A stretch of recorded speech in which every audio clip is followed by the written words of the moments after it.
Hello mga ka-busy mind. So may nag-comment sa ating nakaraang video na yung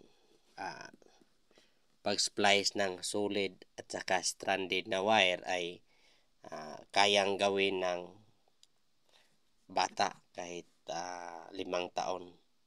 Kayang gawin yan. So kung alam ng karamihan nito, so panoorin lang ang video na ito. So ibahagi ko sa inyo, lalo na sa nag-comment na talagang hindi kayang gawin ito ng 5 years old na bata. So ngayon, ipaliwanag ko kung bakit hindi kayang gawin niya ito. Kasi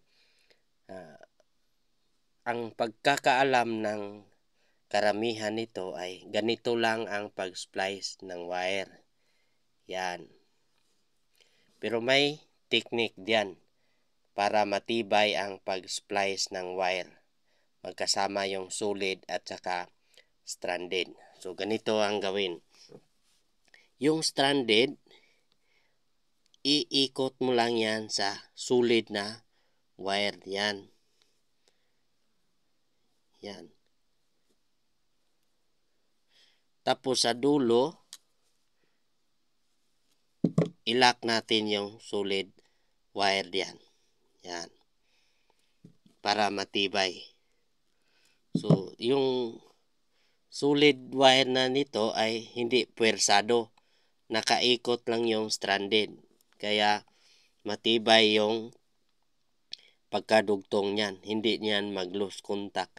Tandaan natin kapag ang splicing ng wire ay maluwag, posibleng mag-lose contact niyan, mag-init yung wire natin.